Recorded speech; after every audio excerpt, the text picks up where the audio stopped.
A millionaire who abandoned his pregnant ex at the altar meets her 6 years later in a park with triplets. Upon seeing the children's faces, he is left speechless. They were identical to him. But her reaction upon seeing him reveals something even more shocking.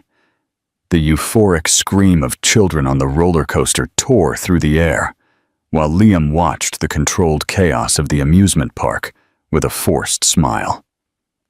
His fingers drummed impatiently on the chrome railing, his luxury watch reflecting the afternoon sun, as he mentally calculated how much longer he would have to endure that family outing. That's when the world stopped. Amidst the colorful and noisy crowd, 3 identical little faces, perfect copies of his own, ran in circles around a woman who should never have reappeared in his life, Maya. Time froze. His heart raced, and the blood in his veins ran cold.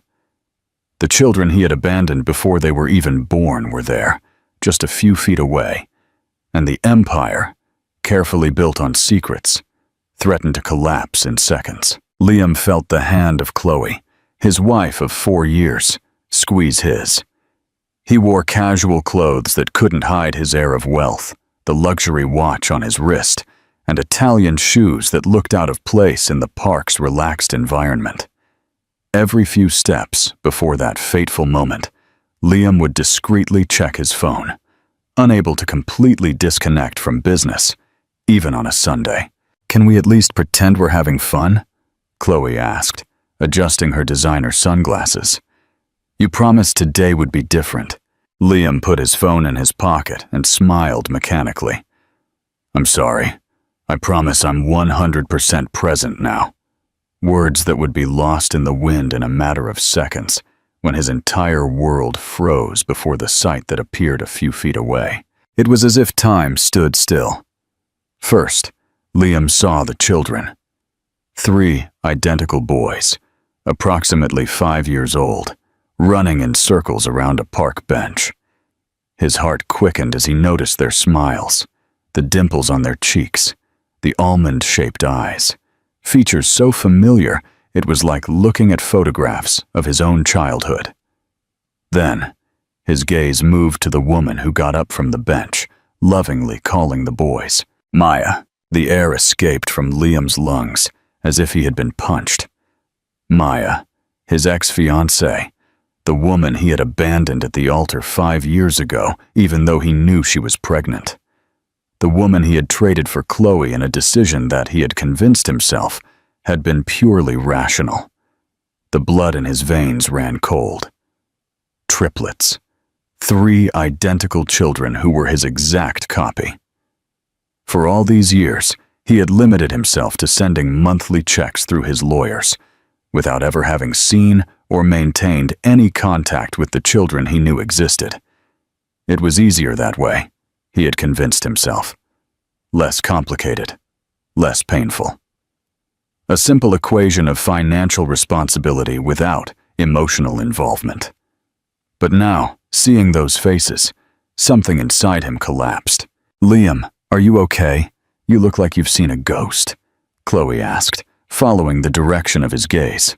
It was at that moment that Maya saw him. Their eyes met across the crowd, and time seemed to stretch infinitely in that instant. The look they exchanged was loaded with contradictory emotions.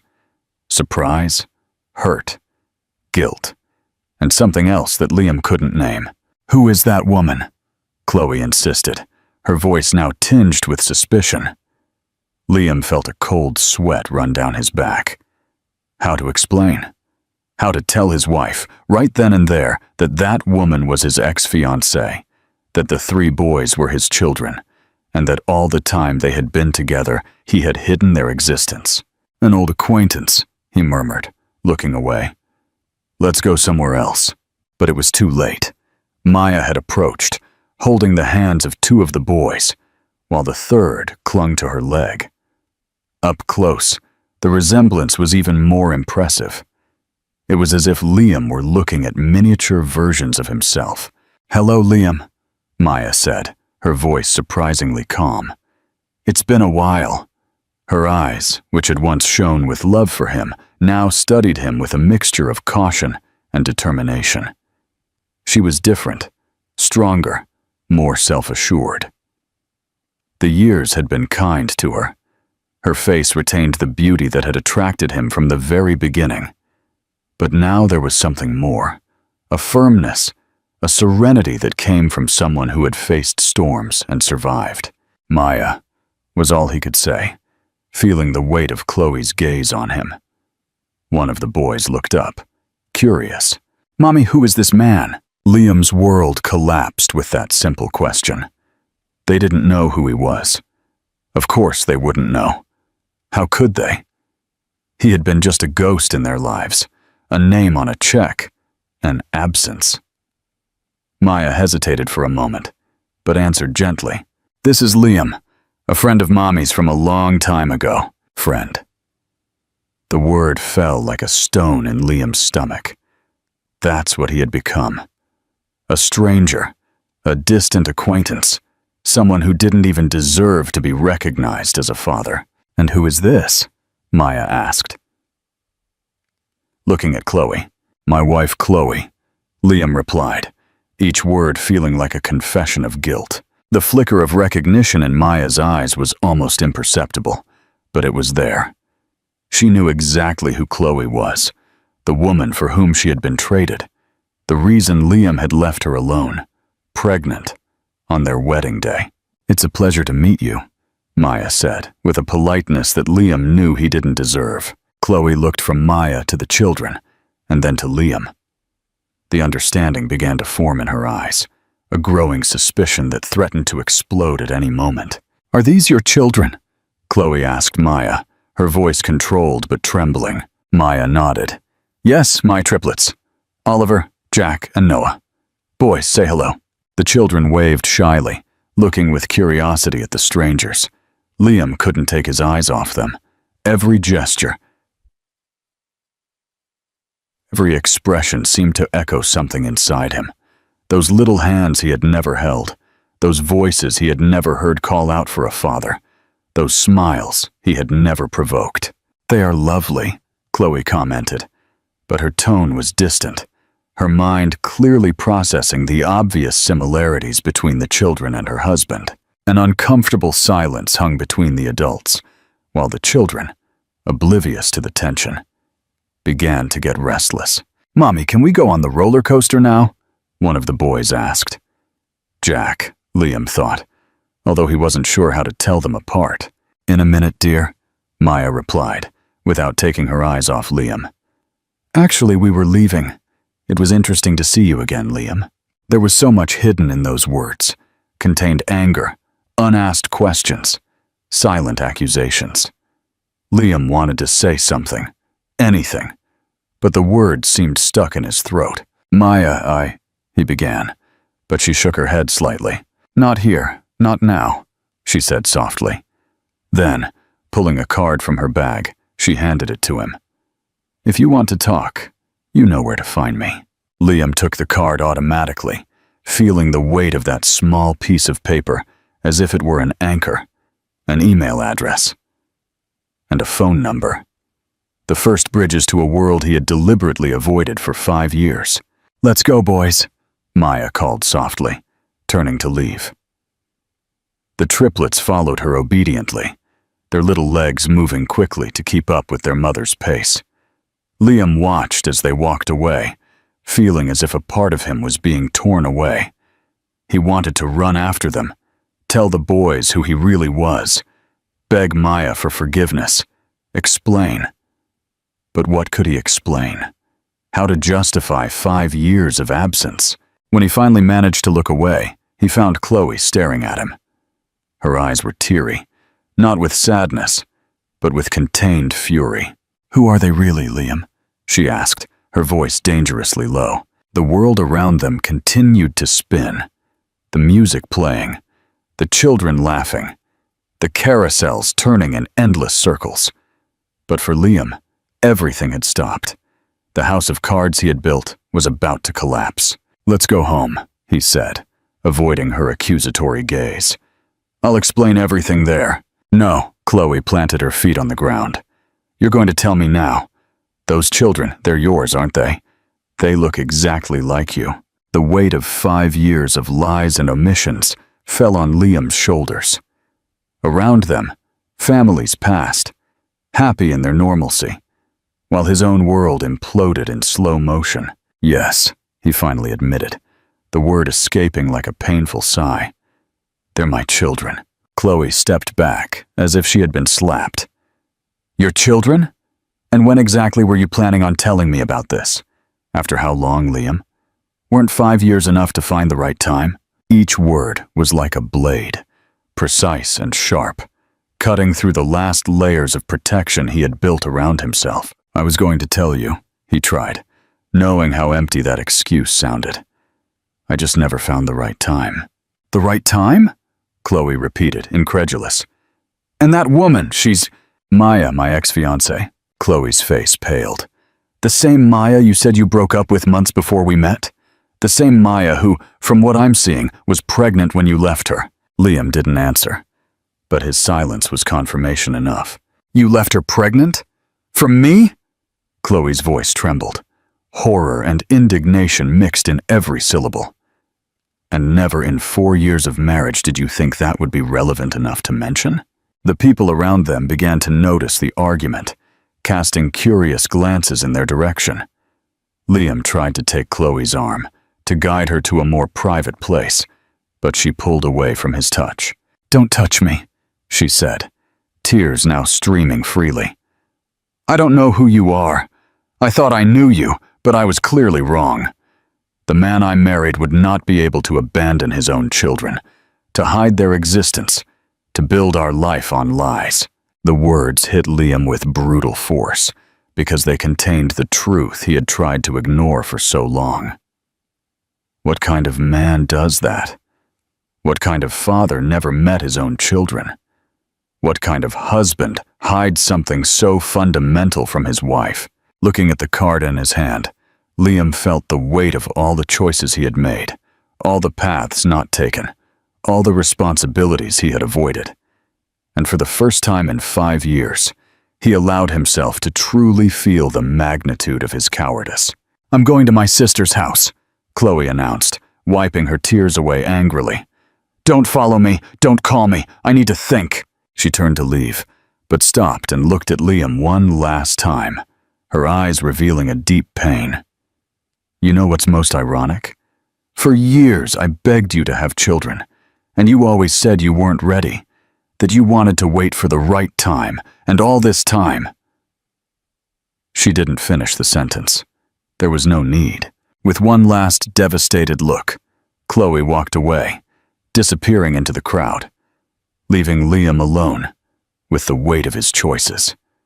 Maya's card burning in his hand like a promise or a threat that nothing in his life would be the same from that day on. The businessman who had built an empire based on calculated decisions now found himself completely lost, without a map or a compass. The man who micromanaged every aspect of his life was now facing the chaos he himself had sown. And as the sun began to set on the horizon, casting long shadows across the amusement park, Liam knew he was only at the beginning of a journey that would force him to confront not only his past, but the very essence of who he had become. The aftermath. The living room clock read 3 in the morning when Liam finally got home. The mansion, with its high ceilings and endless corridors, had never seemed so empty.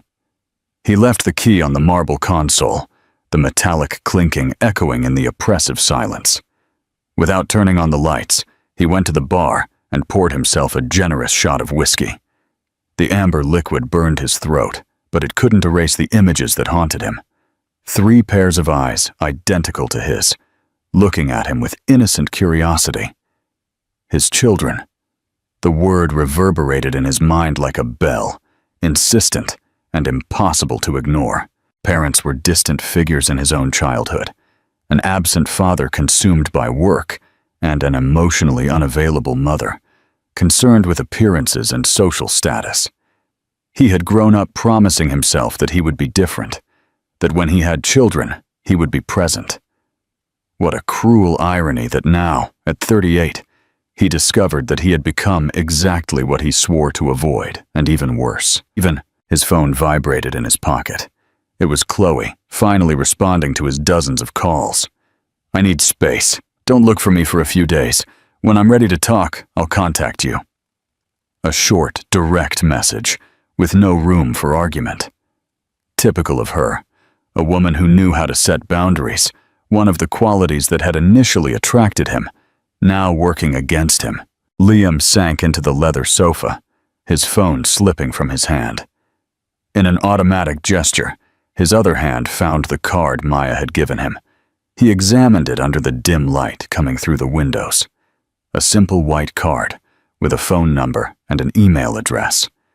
So small, and yet containing the power to rewrite his entire life. In the office, the computer turned on with a soft hum. Liam typed Maya's name into the search engine, something he had never allowed himself to do in the last 5 years. He found her easily, marketing director of a medium-sized company, some photos at corporate events, an impeccable professional profile, no public social media. Maya had always been discreet. Continuing the search, he added triplets to the terms. A local newspaper article appeared. Teacher overcomes challenges and celebrates triplets' kindergarten graduation. The photo showed Maya radiant, surrounded by the 3 boys dressed in small gowns and mortarboards. His children looked happy, healthy. They had grown up without him, and yet they had thrived. A knot formed in his throat. What right did he have now to enter their lives, to disturb the balance that Maya, alone, had established? It would be pure selfishness on his part. However, as the sun began to rise, painting the sky pink and gold, something inside Liam also awakened. A strange, almost forgotten sense of genuine responsibility. Not the calculated responsibility of signing monthly checks, but something deeper, more visceral. The desire to know his children, to hear their voices, to find out who they were. 3 days passed without news from Chloe. Liam plunged into work, as he always did when he needed to avoid facing his emotions. But for the first time in his successful career, he couldn't concentrate. During an important meeting with investors, he found himself drawing 3 little stick figures in the margin of his notepad. In the middle of a call with his CFO, he completely lost the thread of the conversation, distracted by the memory of the boys' faces. "Are you okay, Liam?" asked Robert, his personal assistant for over 8 years, the only person who dared to question his behavior. "You seem distant." "I'm fine," he replied automatically, the lie coming easily after years of practice in hiding emotions. But this time, the words sounded false even to his own ears. On the morning of this 4th day, Liam finally mustered the courage. He typed a message to the number on the card. "Maya, it's Liam. I would like to talk about the boys if you're willing." The response came almost immediately, as if she had been waiting for this contact. "Cafe Meridiano. Tomorrow, 2 p.m. I'll come alone." It was that simple. No recrimination, no demands, no display of emotion. Just a place, a time, and a condition. Maya had always been pragmatic. When Chloe finally returned home, 5 days after the incident at the park, she found Liam sitting on the front steps, waiting. His eyes were marked by deep, dark circles, his beard unshaven, his usually impeccable hair now disheveled. "Can I enter my own house?" she asked, her voice cold but not hostile. "Just tired." "Chloe, Not now," she interrupted, raising her hand. "I need a shower and a few hours of decent sleep. We'll talk later." Liam nodded, letting her pass. As he watched his wife go up the stairs, he realized how much he had gotten used to being in control. Of his business, of his relationships, of every aspect of his meticulously planned life. Now, all that control was slipping through his fingers like fine sand. That night, lying on opposite sides of the king-size bed, The silence between them weighed more than any word. It was Chloe who finally broke it.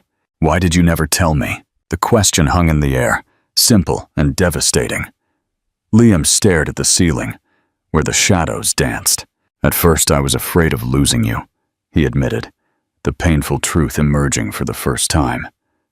Then, the more time passed, the harder it became to find the right time. And then, I think I convinced myself it wasn't necessary, that the monthly checks were enough to fulfill my obligation. "Obligation?" Chloe repeated, turning to face him. "They're your children, Liam, not an insurance policy or a corporate debt. They're 3 flesh and blood children who have your DNA, your face, probably your talents and your flaws too." Each word was like a needle, precise and painful, piercing the last layers of self-justification that he had built over the years. "I'm meeting with her tomorrow," Liam said after a long silence. "With Maya." Chloe briefly closed her eyes. "What do you hope to achieve with that?" "I don't know," he replied honestly. "Maybe to understand, maybe to get to know them. And then," the question remained unanswered. The then was an unknown territory, terrifying in its infinite possibilities. The next morning, Liam deliberately chose casual clothes, jeans, and a simple light blue shirt. None of the impeccably cut suits that served as his armor in the corporate world. He arrived at the cafe 20 minutes before the scheduled time, choosing a discreet table in the back.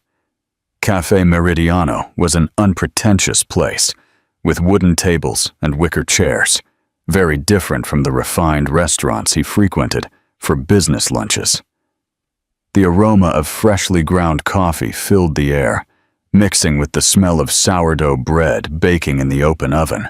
When Maya entered, punctually at 2 in the afternoon, Liam recognized her immediately, even without the triplets by her side.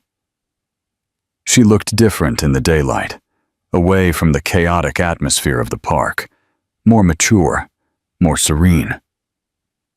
She wore beige linen pants and an aquamarine blouse, her brown hair pulled back in an unpretentious bun. No jewelry other than small pearl earrings and a simple watch. Always elegant, without ostentation. Another trait that had attracted him years ago. She spotted him and walked purposefully to the table. Liam stood up, uncertain whether to extend his hand or just nod. He opted for a simple hello, which sounded inadequate even to his own ears. "Hello, Liam," she replied, sitting down. Her dark, honey-colored eyes that he remembered well studied him with a mixture of caution and curiosity. "You look tired." "I haven't been sleeping much," he admitted. A brief silence ensued, broken by the approaching waitress. Maya ordered a cappuccino, Liam a double espresso. "Are the boys okay?"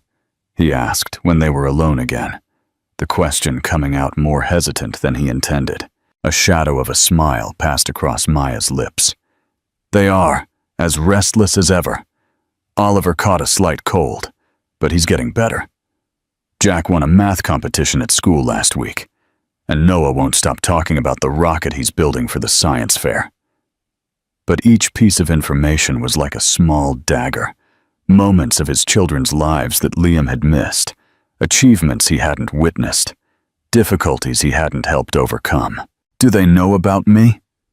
The question that had tormented him since the meeting in the park finally escaped.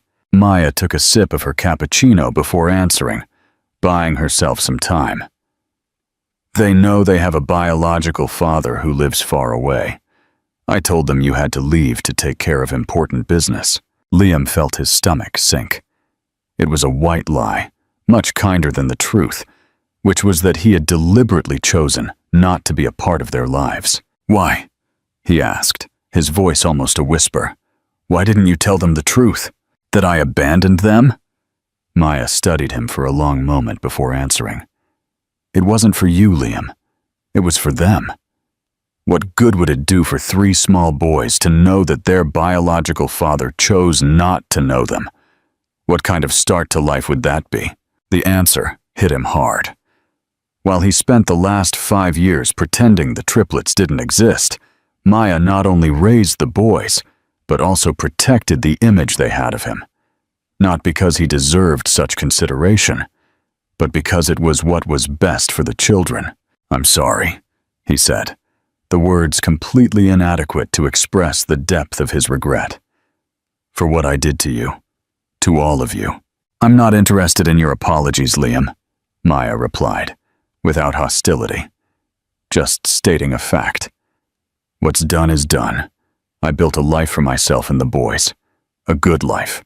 "Are you married now?" he asked, realizing he hadn't checked that detail in his online research. "Yes, for 2 years. To Alex. He loves the boys as if they were his own." There was a softness in her voice when she mentioned her husband, a note of genuine contentment that Liam had never heard during the years they were together. "And he knows about me?" "Of course he does. I don't build relationships on secrets." The jab wasn't subtle, but it also wasn't said with malice. Liam lowered his eyes to his coffee, now cold and forgotten. "What do you want, Maya? I mean, from me?" "I don't want anything from you," she answered calmly. "The checks you send are more than enough for the boys' financial needs. We've done well without your presence so far. Then why did you agree to meet me?" Maya leaned slightly forward, her eyes now fixed on his. "Because I saw your face when you looked at them in the park. It was the first time in all these years that I saw something other than calculating coldness in your eyes. And I thought that maybe, just maybe, you were finally ready to be more than a name on a check." Her words hit him like a physical blow. There was no accusation in her tone, just a frank observation. And that somehow made it all worse. "I want to get to know them," Liam said, surprised by the firmness in his own voice. "If you'll allow me." Maya studied him for a long moment, as if trying to assess his sincerity. "This isn't something that happens overnight, Liam. You can't just show up in their lives as the father they never knew and expect everything to magically resolve itself. They're 5 years old, but they're not fools. They're going to ask questions." "I understand," he nodded, feeling the weight of the responsibility he was taking on. "How do you suggest we do this?" "First, I need to talk to Alex. He's part of their family now, and his opinion matters. Then, if he agrees, we can arrange a casual meeting. Maybe a picnic in the park, something simple and without pressure." Liam felt a wave of gratitude for Maya's sensible approach. She was putting the children's needs first, as she had always done. "Thank you," he said simply. "I'm not doing this for you," she clarified. "I'm doing it for the boys. They deserve to know their origin, to understand where they came from. But listen carefully, Liam. If this is just a passing whim of yours, some kind of midlife crisis or an attempt to clear your conscience, stop now. Because entering their lives just to disappear again would be unforgivable." The seriousness on her face made it clear that it was not an empty threat.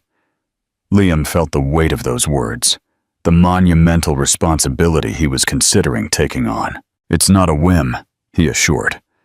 "I can't explain what happened to me in that park, but something changed, something fundamental." Maya just nodded, without showing whether she believed him or not. Finishing her coffee, she picked up her bag, preparing to leave. "I'll contact you after I talk to Alex. It might take a few days." Liam stood up when she did, an automatic reflex of good manners. "Maya," he called as she was turning to leave. Are they happy?" A genuine smile lit up her face for the first time since she had arrived. "Very. They are wonderful children, Liam. Noisy, curious, sometimes exhausting, but incredibly wonderful." With those words, she was gone, leaving Liam with a confusing mix of emotions.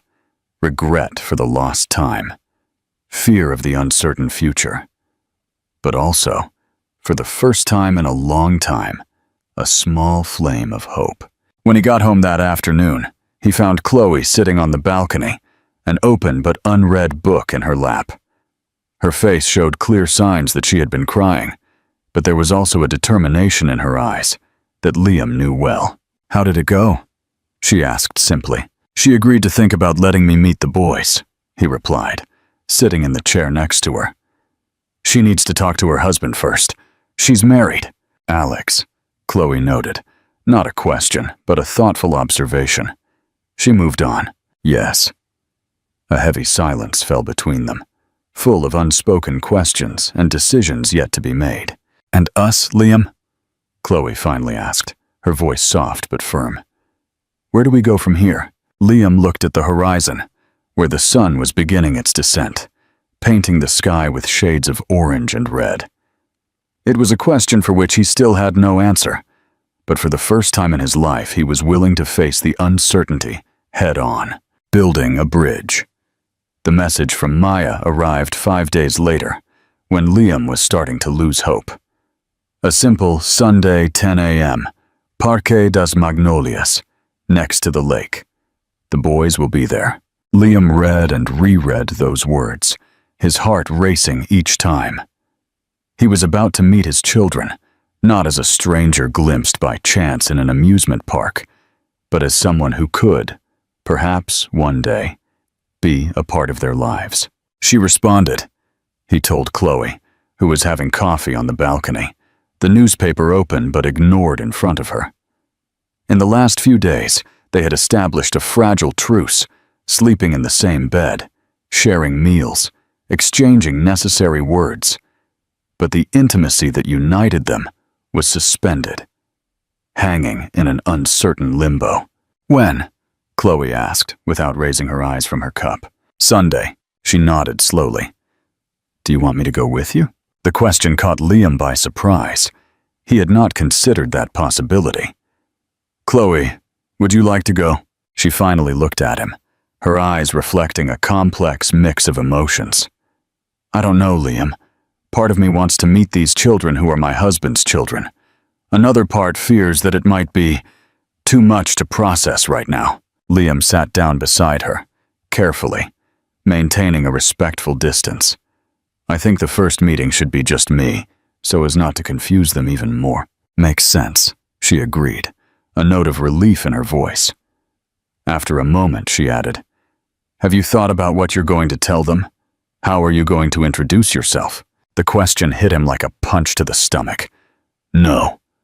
He hadn't thought about that. How would you introduce yourself to 3 5-year-old boys who didn't know he was their biological father? Maya said they know they have a biological father who lives far away, he replied slowly. I imagine she'll introduce me as that father, but I don't know exactly how that's going to happen. Chloe briefly closed her eyes. This is going to change everything, you know. I know, Liam admitted, the reality of the situation weighing on his shoulders. But I can't go back now. I don't want to go back. The days leading up to Sunday passed in an anxious blur. At the office, Liam was distracted, getting lost in meetings, forgetting to return important calls. His executives exchanged worried glances, never having seen the CEO so unfocused. On Friday, when he got home, he found Chloe in the closet, some open suitcases on the bed. Are you leaving? He asked, a sudden panic tightening his chest. Chloe shook her head. Just for a few days. I'm going to the spa on the coast. I need to think, Liam. I understand, he said, although he didn't fully understand. Part of him wanted to protest, to beg her to stay. But another part, the part that was slowly beginning to recognize the impact of his actions on others, knew that she deserved that space. I'll be back on Tuesday, she added, closing one of the suitcases. Maybe by then, things will be clearer in my head. On Sunday, Liam woke up before sunrise, after a night of restless sleep. He spent a disproportionate amount of time choosing what to wear, wanting to look casual, but not sloppy. He opted for jeans and a simple light blue shirt. Simple, but of quality. On the way to the park, he stopped at a bookstore that opened early and bought 3 different children's books after asking the saleswoman for help on what 5-year-old boys might like. He also bought a box of fine chocolates for Maya, not as a romantic gesture, but out of gratitude for what she was allowing. Parque des Magnolias was quiet that Sunday morning, with only a few morning runners and people walking their dogs. Liam arrived 20 minutes early, unable to control his anxiety. He sat on a bench overlooking the lake, the gifts next to him, watching the ducks that glided peacefully across the water. Exactly. At 10 o'clock, he saw Maya approaching from one of the park's trails, holding hands with two of the boys, while the third ran a little ahead, chasing a butterfly. Next to her, a tall, broad-shouldered man walked, with a well-trimmed beard and a serious expression. Alex, Liam presumed, feeling an unexpected wave of jealousy at seeing how comfortable the boys seemed in the presence of that man. He was the one who had been there for their first steps, their first words, their first days of school. Liam stood up, his legs suddenly heavy. Maya spotted him and said something to the boys, who looked in his direction with evident curiosity. The boy who was ahead ran back to his mother, clinging to her leg while he studied the stranger with suspicious eyes, the same eyes as Liam. "Hello," Liam said when the group approached, his voice coming out hoarser than he intended. "Hello, Liam," Maya replied, her tone neutral, but not hostile. "Oliver, Jack, and Noah," she pointed to each of them. "And this is my husband, Alex." Alex extended his hand, his grip firm and direct. His eyes, meanwhile, conveyed a clear message. "I'm here to protect my family." "It's a pleasure to meet you," Liam said, looking at the triplets with an emotion he could barely contain. Up close, the resemblance was even more impressive. The same shape of the eyes, the same slightly square chin, even the way they tilted their heads slightly while watching something with interest. There was an awkward moment of silence, broken by Maya. "Boys, remember when we talked about your biological father? The person who helped Mommy make you?" The three nodded, looking from Liam to Maya with different degrees of understanding. "This is Liam. He is your biological father." Oliver, who seemed the most confident, stepped forward. "You're the man in the baby pictures?" Liam looked at Maya, confused. "I showed them some old photos," she explained, "from when we were together before they were born." "Yes," Liam replied, crouching down to be at the boy's height. "It's me. Why do you live so far away?" Jack asked, still holding Maya's hand, but with curiosity stamped on his little face. Liam felt the weight of that simple question. All his education in elite universities, his ability to navigate multi-billion-dollar negotiations, his talent for corporate speeches, none of that had prepared him to answer a 5-year-old boy about why he abandoned his pregnant mother. "I had to leave because of work," he said finally, repeating the story Maya had told. "But I'm very happy to meet you now." Noah, who seemed more reserved, hid partially behind Alex's leg, watching Liam with a mixture of curiosity and distrust. "I brought some gifts," Liam said, indicating the packages on the bench, books, and chocolates for their mother. Maya accepted the chocolates with a polite thank you, while the boys were excited at the mention of gifts. Soon they were sitting on the grass, tearing open the wrapping paper with childish enthusiasm. "Dinosaurs!" exclaimed Oliver, showing his book. "I love dinosaurs!" "Space!" Jack hugged his book about the solar system. Noah opened his more carefully, a book about forest animals, and murmured a thank you, almost inaudible, still not looking directly at Liam. Maya and Alex sat on a nearby bench, watching the interaction carefully, while Liam tried to start a conversation with the boys about their books. Oliver, the most talkative, was soon explaining to Liam that a T-Rex, in fact, couldn't roar like in the movies, but probably made sounds more like a crocodile's. Jack wanted to know if Liam had ever seen a real rocket, and Noah just turned the pages of his book, occasionally looking at Liam, when he thought he wasn't being watched. It was strange and wonderful, awkward and natural at the same time. Liam felt completely out of his element. He who was always in control, always knew exactly what to say and how to act.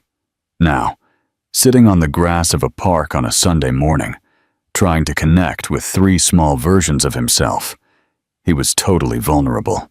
An hour passed quickly. Maya approached, informing them that it was time to go. The boys had swimming lessons at noon. Liam felt a pang of disappointment, but nodded, understanding that this first meeting should not be prolonged. "Can we see each other again?" he asked, the question directed at both Maya and the boys. It was Alex who answered. "We'll see how things evolve, one step at a time." Liam nodded, accepting the answer.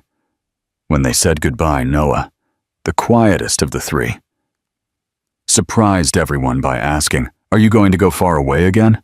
The question hit Liam like an arrow, piercing him directly in the heart. He crouched down again, looking into the boy's eyes, and answered with a certainty he didn't know he possessed. "No, Noah, I won't go far away anymore." The boy studied his face for a moment, as if evaluating the sincerity of that promise, before nodding slightly and running to catch up with his brothers. Liam watched as the group walked away down the park trail, the boys now running ahead, their new books safe under their arms. Maya turned once, waving briefly, a gesture that he interpreted as encouraging. Sitting on the bench again, alone with his thoughts, Liam felt something he hadn't experienced in years, a pure emotion, not diluted by calculations of advantages or disadvantages. He pulled out his phone to check messages and, without thinking, opened the banking app. There was a pending notification, an alert for an unusual transaction. Frowning, he tapped on the notification. The company was facing a significant drop in its stock after rumors of tax irregularities came to light last Friday, a problem that his CFO had desperately tried to communicate while Liam was distracted with thoughts about the meeting with the Triplets. The company's market value had fallen by 18% in a single trading day. At any other time, this news would have been devastating, provoking an immediate response. Frantic calls, emergency meetings, damage control strategies. But at that moment, sitting on a park bench with his heart full of recent memories, Liam found that he couldn't feel the usual panic. The perspective had changed, subtly, but undeniably. Putting his phone away without responding to the dozens of urgent messages, he walked slowly to the car, trying to organize his thoughts. In just 2 weeks, the foundation of his carefully built life had been completely shaken. His wife was temporarily away, questioning the future of their marriage. His once solid company was facing an unexpected financial crisis, and now there were 3 small human beings in his life, his children, who barely knew him, but who had already awakened in him emotions he had never imagined possible. When he started the car, Liam made a decision that would have been unthinkable for the man he was just 2 weeks before. The crisis at the company would have to wait until tomorrow. Today, he needed to process what he had just experienced. He needed to understand what it meant to be a father, not just biologically, but in every way that mattered. Driving home, the empty mansion that now seemed too big, too cold, without Chloe's presence, Liam felt simultaneously lost and found. Lost because all the markers that defined his identity were in flux. Found because, for the first time in a long time, he was following something deeper than ambition or social expectations. In the silence of the house, he took off his shoes and lay down on the sofa, closing his eyes. The images of the boys danced in his mind. Oliver enthusiastically explaining about dinosaurs, Jack pointing to illustrations of planets, Noah watching them silently with eyes that reflected his own. His children. The thought was still surreal, foreign, but also undeniably true. His phone rang again, his vice president no doubt trying to reach him to discuss the imminent crisis. Liam silenced the device. Tomorrow, he would face the professional consequences of his recent neglect. Tomorrow, he would regain control of his troubled company. Tomorrow, he would think about what to say to Chloe when she returned. But today Today, he would allow the emotions he had suppressed for so long to finally emerge in a flood of regret, hope, and newly discovered possibilities. A path to redemption. The invitation to the triplets' birthday arrived in a colorful envelope decorated with stars and planets. The work of the children themselves, the note attached by Maya explained. Liam felt his heart race as he read the words written in a childish and regular handwriting. Please come to our party, Oliver, Jack, and Noah. In the 5 months since that first meeting in the park, his relationship with the boys had evolved slowly, with care. Bi-weekly meetings in the park, a visit to the planetarium with Jack, an afternoon at the dinosaur museum with Oliver, even a quiet reading session with Noah, the most reserved of the three. Small steps, precious moments that Liam treasured. They really want me to go? He asked Chloe, who was watching his reaction with attentive eyes. Why the surprise? She replied. You're their father. The relationship between Chloe and the triplets had been initially awkward, marked by polite smiles and superficial conversations. But with time, something unexpected began to blossom. It was Noah, surprisingly, who first connected with her, fascinated by her knowledge of architecture. Soon they were drawing imaginary structures, impossible bridges, castles in the air together. I guess that means we're going, Chloe commented, picking up the invitation to examine it. Alex will be there, Madge. Immediate. Yes, it's their house after all. Liam still felt a pang of discomfort at the thought of the man who, for all intents and purposes, was more of a father to his children than he was. But he had developed a reluctant respect for Alex, for his integrity, his dedication to the boys, his willingness to share, even if cautiously. The birthday party was held in the backyard of the modest but cozy house where Maya lived with Alex and the triplets. A house full of books, toys, and children's art on the walls.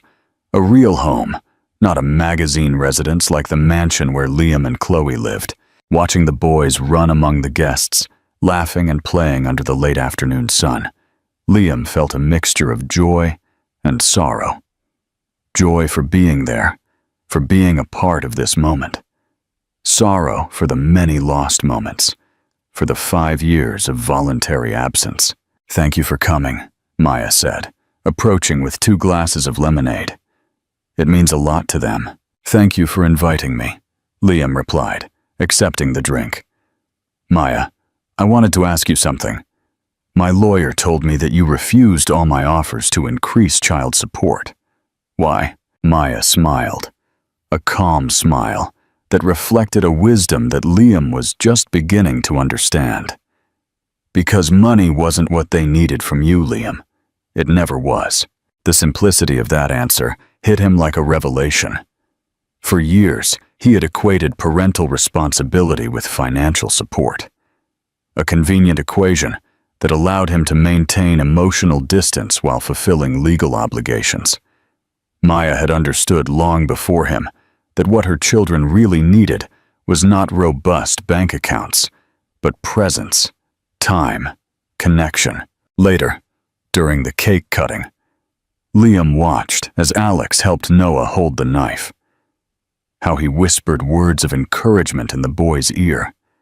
How his face lit up with genuine pride when the triplets blew out the candles together. It was fatherhood in its purest form, not based on DNA or obligation, but on consistent, daily, unconditional love. You're lucky, Liam said to Maya when they had a moment alone. He's a good man, a good father. He is, she agreed without triumphalism, just acknowledging the truth. But they have room in their hearts for both of you, you know? Children have an incredible capacity to love. The weeks that followed brought new complications and developments. Liam's company finally stabilized after the crisis, although with a reduced market value. His relationship with Chloe found a new balance, more honest, more vulnerable, although the scars of disappointment were still visible. And then there was his mother. The breakup with Eleanor had been painful, but necessary. A line in the sand that Liam needed to draw to define the kind of man, the kind of father he wanted to be. For months, they maintained only formal contact, brief calls on important dates. It was Chloe who surprisingly suggested a reconciliation. "She's your mother, Liam, despite everything. And she's getting older, more fragile. She manipulated my life, lied to me about Maya, made me abandon my own children." "Yes," Chloe agreed. "And that was terrible, unforgivable, maybe. But forgiveness isn't for her. It's for you. To move on. Completely." That's how, almost 11 months after the chance meeting at the amusement park, Liam arranged a lunch at his mother's favorite restaurant. Neutral ground, where they could, perhaps, find some path to reconciliation.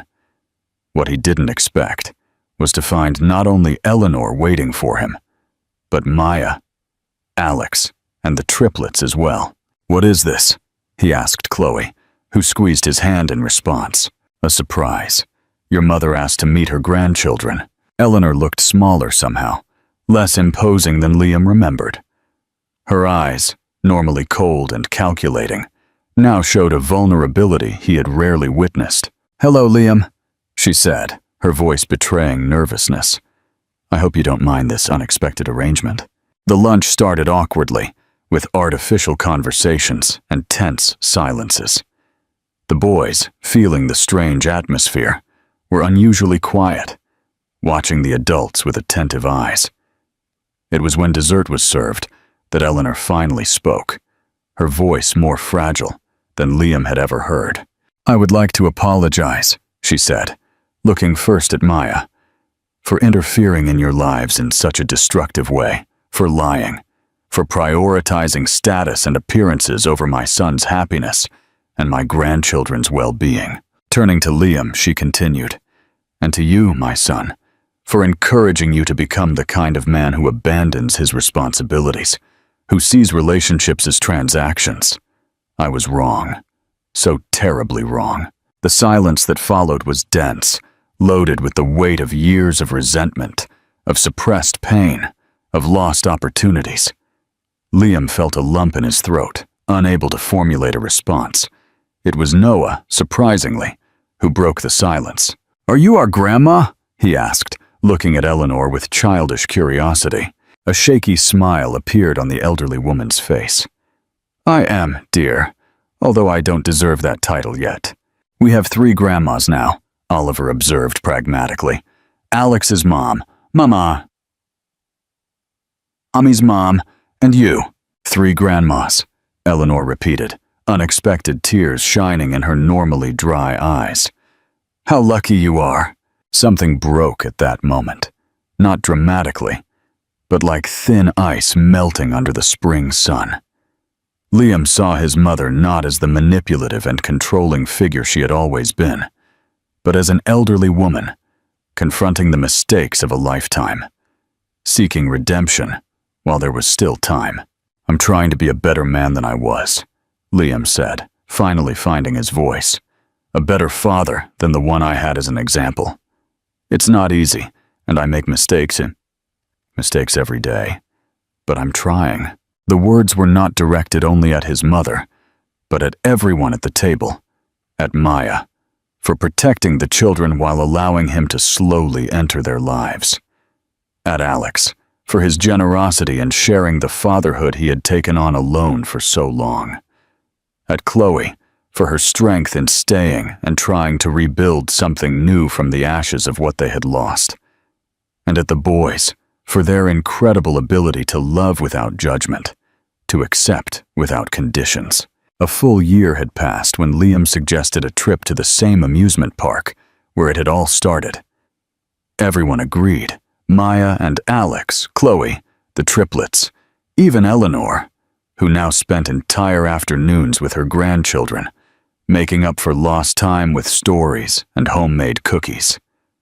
Under the same sunny sky, in the same colorful and noisy setting, Liam watched his expanded family. Not perfect, still marked by scars from the past, but genuine in its imperfection. Noah held his right hand, while Chloe carried a laughing Oliver on her shoulders. Jack ran ahead with Alex, while Maya and Eleanor talked behind them, sharing stories about the boys' most recent mischief. "Dad?" Noah called, pulling his hand for attention. "Are you happy?" Liam crouched down to be at his son's height, looking into the eyes that were mirrors of his own. "I am, son. Very happy." "Me too," the boy replied with simplicity, before running to catch up with his brothers. Liam remained there for a moment, watching the people who, through pain and forgiveness, through difficult choices and necessary concessions, had become his family. A family that did not follow traditional definitions or social expectations, but that was sustained by something stronger than conventions.